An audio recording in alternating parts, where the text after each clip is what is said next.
Bien, Vale, muchas gracias por ese aporte desde el móvil, interesante también saber qué era lo que estaba ocurriendo, y seguimos hablando de lo que dejó este nuevo 1 de marzo para nuestro país, el cambio de gobierno, la celebración por los 40 años de democracia y los mensajes que quedaron tanto en la despedida de la calle Pou como en la asunción de Yamandu Orsi. Es por eso que es un placer recibirlo en esta mañana. Oscar Botinelli, politólogo y presidente de la consultora Factum. ¿Cómo está? Buen día. Buen día, ¿qué tal? ¿Cómo está? Bien, muy bien, muy bien. Bueno, ¿qué panorama general podemos dar en este año, ¿no?, donde conmemoramos los 40 años de democracia, después de varios años de dictadura en nuestro país, con mensajes importantes en lo que fue la asunción y sobre todo el juramento a la Asamblea General de Orsi, con esa mirada y agradecimiento a los expresidentes de la República, la presencia de delegaciones internacionales que también hablan de esta democracia plena?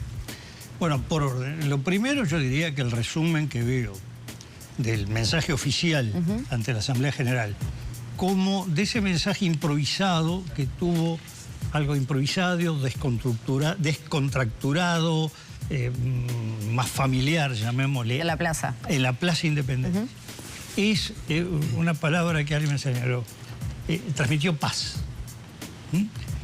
Pacificación de los espíritus, tolerancia, diálogo, consensualidad. No venimos a cobrar cuentas. Es decir, me pareció muy importante como mensaje, después de haber vivido un periodo que fue, de estos 40 años, sería el que hubo más intolerancia, ¿no? ¿El de la calle Pou?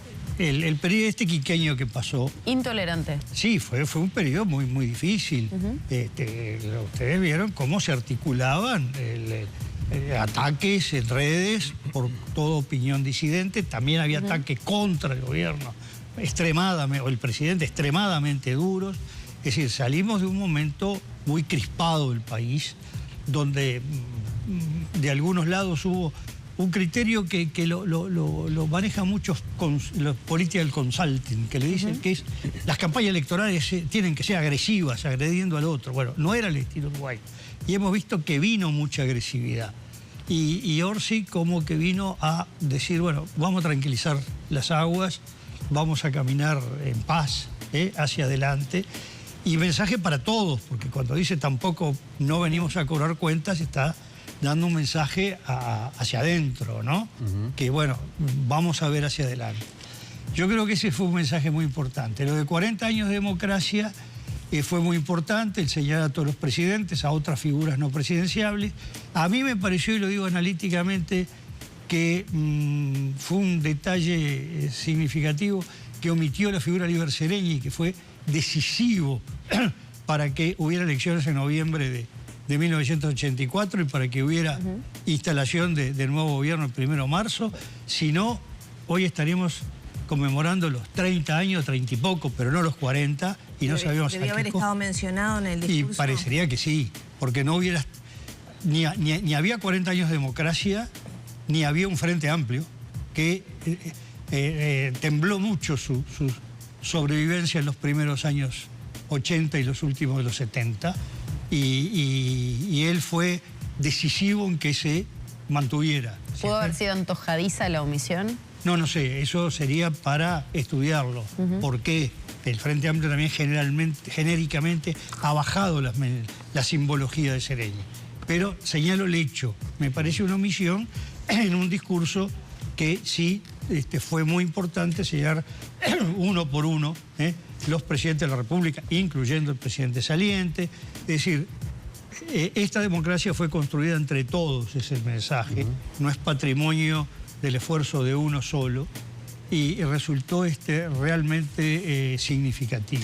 Oscar, eso que señalás de un discurso pacifista, pacificador, más allá del valor que tiene, ¿no es, y te pregunto, funcional también a los intereses del propio gobierno que asume, sabiendo que no tiene mayoría a nivel de la Cámara de Diputados y que necesita justamente un ámbito de diálogo con cierta paz para lograr determinados Bueno, puede ser, objetivos? Pero creo que es mucho más que eso. El Frente Amplio tiene 48 diputados. Por lo tanto, la mayoría no es un tema necesariamente de un gran clima general, porque no es que va a producir una gran coalición detrás del gobierno, Si no ve bien, acuerdo. A ver, el Frente Amplio con esta arquitectura tenía dos caminos. Estoy hablando un poco diseño de pizarrón. Uno es decir, bueno, hago un tipo de coalición, acuerdo, coincidencia con alguien que aporte como mínimo 2 votos. Y es parte del gobierno, o del cogobierno, o de apoyatura al gobierno, el lugar que se le dé. El otro es decir, bueno, yo gobierno con minoría en la Cámara Baja. Y hago acuerdos puntuales, temáticamente. Y bueno, ya está avanzando un acuerdo, por ejemplo, con un sector del Partido Colorado respecto a la ley de eutanasia. Si el Partido Colorado, uno observa que va a funcionar más como 2 bloques, en muchos casos, que como un partido monolítico. Por ejemplo, en eutanasia, claramente hay visiones distintas. Habló de algún tipo de acuerdo, por ejemplo, con Cabildo, con los 2 diputados de Cabildo, tema seguridad o tema ley forestal. Bueno, me estuvo tentando si puede tener apoyo, parecería que va a ser muy difícil, de identidad soberana, para el restablecimiento de la representación docente en el segundo nivel de conducción de ANEP, de la educación pública. Y bueno, y tiene otros juegos más. Incluso, bueno, el presupuesto da lugar de repente a muchos tipos de entendimiento, donde va a depender mucho cómo queda la geografía política departamental después del 11 de mayo, de las elecciones departamentales, que se refleja un poco en el juego de los diputados del interior que le responden o defienden o protegen. Pero hasta mayo, ¿qué viabilidad tienen estos acuerdos, digamos, sectoriales o individuales, por llamarlo de alguna manera, cuando la coalición republicana quiere mostrar como cierta unidad, ¿no? ¿Se rompe de alguna manera? Bueno, no, porque la coalición republicana es una coalición puntual. Es un proyecto todavía muy discutido, donde hay quienes consideran que hacia el 29 es un frente político que debe votar bajo un mismo lema y una misma fórmula presidencial. Es una de las posturas, que tanto en el Partido Nacional como en el Partido Colorado. La otra postura, no, sigamos así y en el 29 ensayemos coalición republicana, gobiernos departamentales en los 19 departamentos. Postura que ha manejado el Partido Colorado sin ser excluyente de la otra.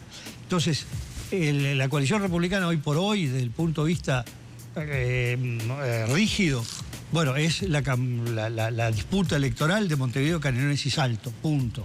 Lo otro es, sí, que están en un área de acuerdo, pero que no impide que, por ejemplo, el sector en torno a Ojeda, la 600, por un lado, y Cabildo Abierto, por otro, estén las antípodas en el tema de la ley de eutanasia, ¿no?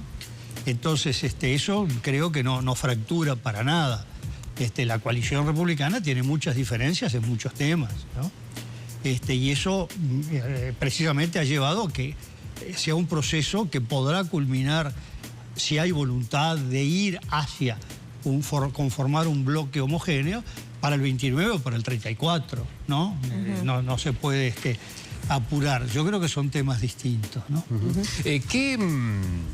¿Qué lectura haces tú, Oscar, sobre el peso político que da toda la sensación tendrá el actual secretario de la Presidencia, Alejandro Sánchez? Bueno, Uruguay tiene un proceso curioso, lo decíamos en el Instituto de Derecho Constitucional por octubre, que ha ido cambiando lo que se llama el sistema de gobierno, pero muy fuertemente, sin que se hayan cambiado los textos jurídicos, sino la forma en que la gente entiende qué es el sistema de gobierno. Y pasamos de una constitución muy semiparlamentario, semipresidencial, del 66 o 67, a ir presidencializándola con la reforma 96, pero luego a partir claramente del 2005, donde se empiezan a crear especie de cuasi ministerios en la estructura de la presidencia, estas secretarías, cuando si se va a la Constitución dice el presidente designará un secretario, incluso está uno, no dice designará el secretario, ¿no? Y con Delgado se produce una transformación muy grande, que es asimilar el cargo de secretario de la Presidencia de la República, que la Constitución le llama secretario del presidente de la República y del Consejo de Ministros, asimilarlo a un jefe de gobierno, a un jefe de gabinete, al estilo argentino. Exacto, sí.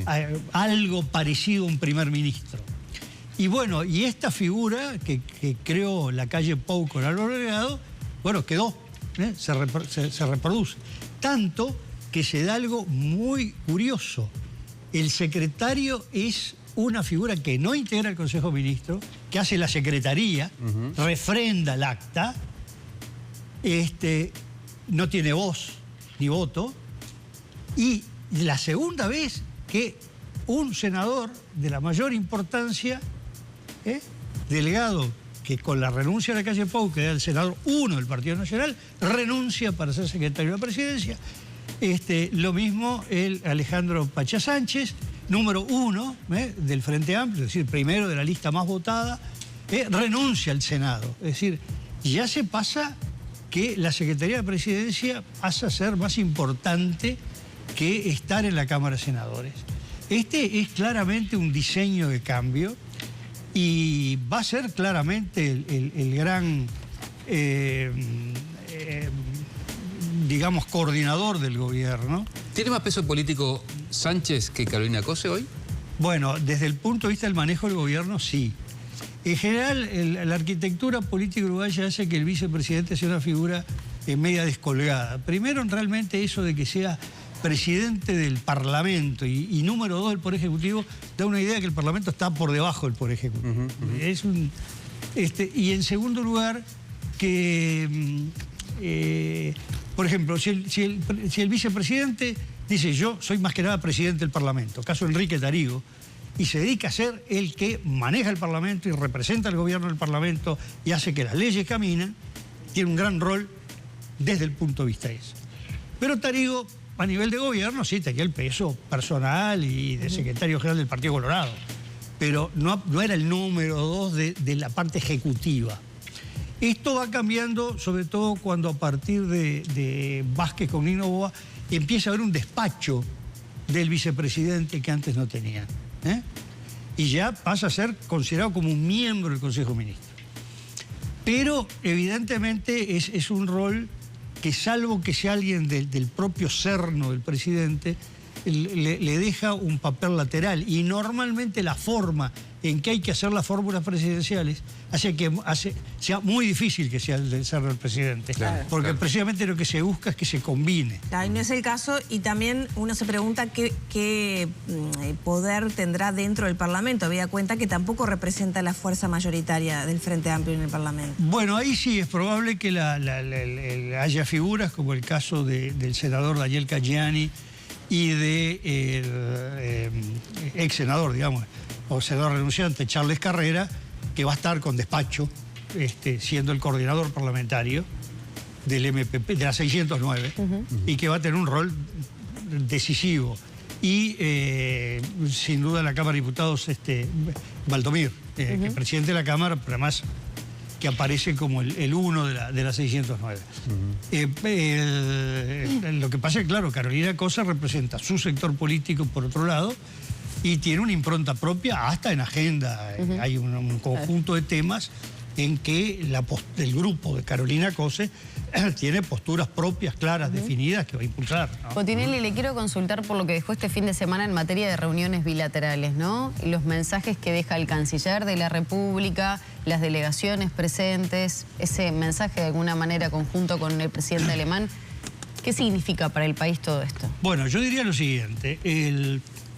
Si bien explícitamente el discurso pone como temas clave seguridad, pobreza, de paso, ahora te contesto, digo, pero me pareció muy interesante porque habla de pobreza infantil y dice, pero de niños en hogares pobres, porque a veces parecía que eran los niños pobres, pero no los hogares. No. No, habló de esos adultos. Habló, que son pobres. exacto, pero antes se venía hablando como que pobreza de niños solamente, no, hogares pobres. Y una cosa muy importante, en un país que es muy común el discurso, bueno, tenemos pobreza porque somos un país pobre, sale diciendo lo contrario, que no es admisible que un país de renta alta tenga el nivel de pobreza que tiene. No somos un país pobre, somos un país de renta alta, y un país de renta alta no puede tener este nivel de pobreza. Y luego él marcó el tema salud mental como un tema clave, en la medida que Uruguay tiene una estructura de salud bastante consistente y aparece como un drama. Pero, Oscar, perdóname, y en política exterior... que sí, me parece importante ese mensaje de la pobreza, porque él lo da en un contexto mucho más amplio de la libertad, ¿no? Y no del ultraindividualismo, sino de las oportunidades que tiene que tener un individuo para poder tener libertades. Y en ese sentido es lo que marca de la pobreza, la salud, ¿no? Sí, es importante que el discurso de él plantea un tema sobre libertad que es un tema de los más importantes de debate conceptual, ideológico de fondo en el Uruguay. Entre dos visiones. Yo diría que es un discurso, una dicotomía que está presente en el mundo occidental a lo largo del siglo XIX en adelante. Y es entre lo que podemos llamar el concepto de liberalismo individualista, ¿no? La libertad es el individuo tiene el derecho de hacer las cosas casi con los menores límites. Y el otro lo que se le puede llamar liberalismo societal. Es decir, bueno, la libertad del individuo está en función de su inserción en la sociedad y como una parte de que toda la sociedad funcione. Y para que funcione, bueno, tienen que estar todos los engranajes o piezas. Asegurar los puntos de partida, ¿no? Digamos. Bueno, sí, ahí refirió a otro aspecto que es dónde se considera que está el punto de la igualdad, o si el punto de partida, el punto de llegada. Yo creo que abrió ahí un debate muy interesante. Y ahora sí voy a tu pregunta. El tema es que Uruguay es un país que quedó muy aislado internacionalmente. ¿Desde siempre o desde estos últimos años? No, eso es de la pandemia para acá. Yo diría que el ejemplo más claro fueron dos. Uno, como diagnóstico, ¿cuál fue la carta hacia el mundo más importante que tuvo Uruguay? El éxito en la pandemia. Producto por lo que hizo el gobierno, por los técnicos que acompañaron y por una estructura de salud construida por todo el mundo, todos los partidos, los particulares, durante 1 siglo y 3/4. Bueno, y presenta como candidato a dirigir la Organización Panamericana de Salud al ministro estrella en la materia, Daniel Salinas. Bueno, había 36 votos a buscar, una pecera de 36 votos, y Uruguay consigue 3. Sale último en la votación. Eso marcó el diagnóstico de cuál era el peso que tenía Uruguay ya en la región. Dejemos de lado el resto del mundo. Y ahora, hace unos meses, se reúne el G20, que es el grupo de los 20 países más poderosos del mundo, más poderosos de las distintas regiones del mundo, equilibrando regiones. Uruguay no integra, obviamente, pero siempre el país organizador, que en este caso era Brasil, puede invitar a alguien. Invita a Uruguay. Era para reunirse el presidente de Uruguay con el número 1 de China, de India, de Alemania, de Francia, de Italia, el 2 de Rusia, es decir, y no va. ¿Eso fue un error de la calle? Bueno, yo diría que marcó que el sentir una postura aislacionista. Y ahora salió este gobierno a recuperar el terreno que tradicionalmente había tenido Uruguay, y lo hace con varias cosas. Primero, hay un juego de figuras que me resulta interesante. Es Álvaro Padrón, como consejero del presidente o asesor, que es un hombre de mucha vinculación en la región, el Cono Sur, sobre todo a nivel de izquierdas, de movimientos sociales, sindicalismo. Sí, línea directa con Lula, por ejemplo. Por ejemplo, gobierno, y con Boric, ¿no? Y por otro lado, el hombre global, Lubetkin, jefe de gabinete del actual director de la Organización de Naciones Unidas para la Alimentación y la Agricultura, la FAO, y jefe de gabinete del anterior. Es uno de los pocos casos que es jefe de gabinete del antecesor y del sucesor, y que tiene toda una visión global, y bueno, tiene una agenda que puede llamar a mucha gente importante del mundo, no solo de la región. Entonces, ese juego, más el juego claramente de apoyo de Lula a este gobierno, el vínculo con Mujica, el apoyo específico a Orsi, que le abre las puertas a Uruguay para ir a un gran protagonismo. Y ya se ve en algunos resultados el comunicado de declaración conjunta con el presidente de Alemania, el mensaje de la delegación china sobre un apoyo al Uruguay, que tiene que ver, a mi juicio, con que Uruguay va a un acercamiento muy fuerte a los BRICS. Es decir, a este grupo conformado por Brasil, Rusia, India, China y Sudáfrica como cabezas, El nuevo Banco de Desarrollo, perdón, que es un banco de altísimo nivel creado por los BRICS, que preside Dilma Rousseff, la expresidenta de Brasil, y que Dilma vino acá a invitar a Yamandú a que Uruguay integre el nuevo Banco de Desarrollo. Entonces, se está viendo toda una serie de movimientos importantes en materia de inserción internacional. De inserción y de juego político global del Uruguay, ¿no? Oscar, tenemos que cerrar muy brevemente en 30 segundos, porque pasaron muchas cosas el fin de semana. Y el viernes a la noche, cuando se va en su último discurso a la calle Pou, en un determinado momento señala, me preguntaban si lo volvería a hacer y él dice, claro que sí, ¿quién no quería o no querría servir al país? Políticamente es una señal, eso hay que interpretar que ya es un avant-premier de lo que puede eventualmente ser un regreso a campaña en el 29 de la calle Pou. Bueno, yo creo que la calle Pou ha elegido ubicarse en un papel difícil, pero que, por ejemplo, en este país lo jugaron muy bien, tanto Jorge Pacheco Areco como Tabaré Vázquez, que es el salir de escena y jugar con los silencios y las entradas en el momento oportuno, y ya está proyectándose para el 2029 en un juego. Él no acepta no solo estar en el Senado, la verdad que el único presidente que integró el Senado inmediatamente bajar de presidente fue Mujica. Lo normal es lo que hace la calle Pou, no al revés como se cree. Pero tampoco preside el Partido Nacional. Y esto no es solo menor, tiene algo que ver con que él apunta a liderar no el Partido Nacional. La coalición. La coalición republicana. Y claramente, el 1 de marzo termina la jornada con la calle Pou 2029, de alguna manera. También hubo otros nombres 2029 que aparecen por ahí. Le agradecemos muchísimo. Obviamente podíamos seguir debatiendo y dialogando muchísimo en torno a todo lo que dejó este pasado fin de semana. Un placer haberlo tenido. Muchas gracias a ustedes.